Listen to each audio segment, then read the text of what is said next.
കോൺഗ്രസുമായി ബന്ധപ്പെട്ട് നേരത്തെയൊക്കെ തന്നെ ചില സൂചനകളൊക്കെ പുറത്തു വന്നിരുന്നു. ഈ ഓപ്പറേഷൻ താമര അടക്കമുള്ള കാര്യങ്ങൾ ബീഹാറിൽ നടക്കുന്നു എന്നുള്ളത്. അത്തരത്തിൽ ഏറ്റവും പുതിയ വിവരങ്ങൾ എന്തെങ്കിലും ഉണ്ടോ?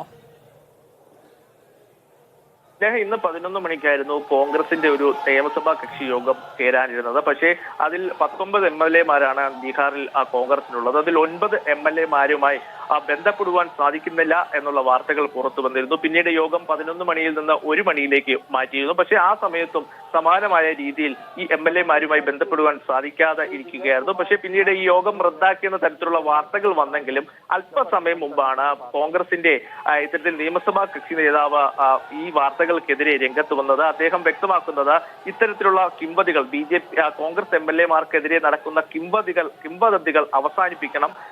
കോൺഗ്രസ് MLA-മാരെല്ലാം ഒറ്റക്കെട്ടാണ്. തങ്ങൾ ഇന്ന് യോഗം ചേർന്നിരുന്നുവെന്നും കോൺഗ്രസിന്റെ നിയമസഭാ കക്ഷി നേതാവ് വ്യക്തമാക്കുന്നുണ്ട്. നിയമസഭാ കക്ഷി നേതാവായ ഡോക്ടർ ഷക്കീൽ അഹമ്മദാണ് ഇത്തരത്തിലുള്ള വാർത്തകൾ തള്ളിക്കൊണ്ട് രംഗത്ത് വന്നത്. എന്തായാലും കോൺഗ്രസിനുള്ളിൽ വലിയ രീതിയിലുള്ള ആശങ്കകൾ തുടരുന്നുണ്ട്. കഴിഞ്ഞ ദിവസം ഉൾപ്പെടെ ഈ MLA-മാരുമായി ബന്ധപ്പെടുവാൻ സാധിച്ചിരുന്നില്ല. ഭാരത് ജോഡോ ന്യായ് യാത്രയുമായി ബന്ധപ്പെട്ട ചർച്ചകൾക്ക് വേണ്ടി യോഗം വിളിച്ചിരുന്നു. ആ യോഗത്തിലും ഈ 9 MLA-മാർ വിട്ടുനിൽക്കുന്ന ഒരു സാഹചര്യമുണ്ട്. അതുകൊണ്ട് തന്നെ കോൺഗ്രസ് ക്യാമ്പിൽ ഇത്തരത്തിൽ ഓപ്പറേഷൻ താമര ഉൾപ്പെടെയുള്ള നീക്കങ്ങൾ നടക്കുന്നുണ്ടോ എന്നൊരു ആശയക്കുഴപ്പവും ഇപ്പോൾ വലിയ രീതിയിൽ തുടരുന്നുണ്ട്. എന്തായാലും തങ്ങളുടെ MLA-മാരെല്ലാവരും ഒറ്റക്കെട്ടായി തുടരും. കോൺഗ്രസ് ഒറ്റക്കെട്ടായി തന്നെ തുടരുമെന്നാണ് ഇപ്പോൾ കോൺഗ്രസ് വ്യക്തമാക്കിയിരിക്കുന്നത്.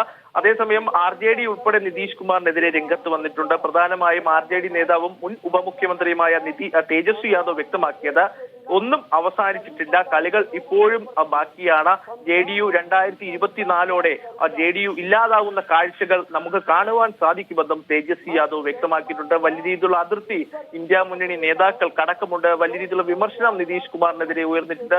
ഓന്തിനെ പോലും തോൽപ്പിക്കുന്ന സ്വഭാവമാണ് നിതീഷ് കുമാറിന്. ഒരിക്കലും വിശ്വസിക്കാൻ പറ്റാത്ത നേതാവാണ് നിതീഷ് കുമാർ എന്നുള്ള വിമർശനം ഇന്ത്യ മുന്നണിയുടെ ഭാഗത്തു നിന്നും ശക്തമായി ഉയർന്നിട്ടുണ്ട്. പ്രധാനമായും നമുക്കറിയാം 2022 ഓഗസ്റ്റിൽ NDA സഖ്യത്തിൽ നിന്ന് പുറത്തു വന്നതിന് പിന്നാലെ ഇന്ത്യ മുന്നണി രൂപീകരണത്തിന് ഏറ്റവും മുന്നിൽ നിന്ന് നയിച്ച നേതാവാണ് നിതീഷ് കുമാർ. പ്രധാനമായും നിതീഷ് കുമാർ അന്ന് വ്യക്തമാക്കിയത് തന്റെ തല വെട്ടിയാൽ പോലും താൻ തിരിച്ച് NDA-യിലേക്ക് പോകില്ല എന്നാണ്. പിന്നീട് ഇന്ത്യ മുന്നണി രൂപീകരണത്തിന് വിവിധ പാർട്ടികളെ ഒരുമിച്ച് കൊണ്ടുവരുന്നതിൽ നിർണായക പങ്ക് നിതീഷ് കുമാർ വഹിച്ചിരുന്നു. അന്ന് കോൺഗ്രസ് അധ്യക്ഷൻ മല്ലികാർജുൻ ഖാർഗെയുമായി കൂടിക്കാഴ്ച നടത്തിയത് നിതീഷ് കുമാറാണ്. മമതാ ബാനർജിയുമായി കൂടിക്കാഴ്ച നടത്തിയ നിതീഷ് കുമാർ കോൺഗ്രസ് ഡൽഹി മുഖ്യമന്ത്രി അരവിന്ദ് കെജ്രിവാളുമായി കൂടിക്കാഴ്ച നടത്തി.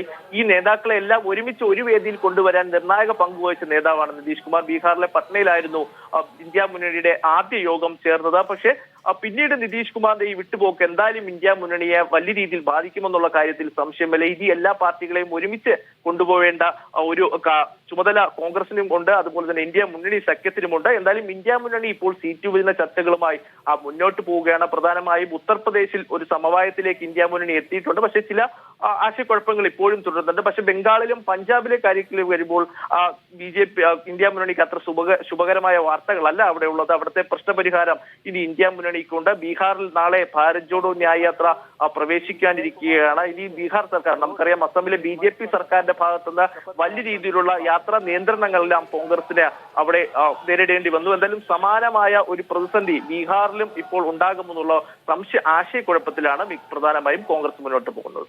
അരവിന്ദ്, നിലവിൽ ആരൊക്കെ സത്യപ്രതിജ്ഞ ചെയ്ത് അധികാരം ഏറ്റിട്ടുണ്ട്? അതോടൊപ്പം തന്നെ ഏതൊക്കെ പ്രമുഖ നേതാക്കളാണ് സത്യപ്രതിജ്ഞാ ചടങ്ങിൽ പങ്കെടുക്കുന്നത്?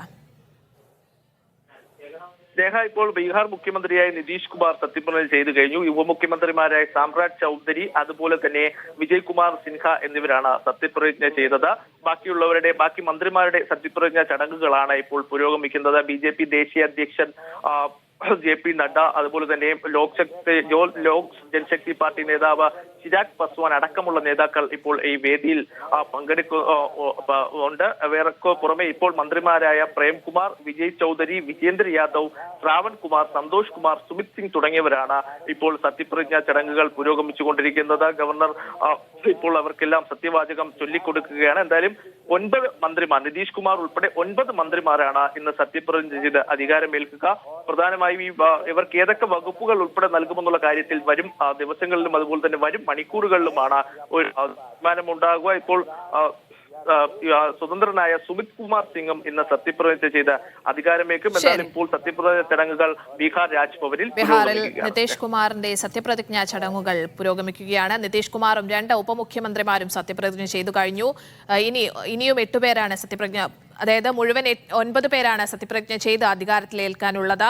ഈ 9ാം തവണയാണ് ബീഹാർ മുഖ്യമന്ത്രിയായി നിതീഷ് കുമാർ വീണ്ടും സത്യപ്രതിജ്ഞ ചെയ്യുന്നത്. PR അരവിന്ദാണ് വിശദമായ വിവരങ്ങൾ ഡൽഹിയിൽ നിന്ന് പങ്കുവച്ചത്.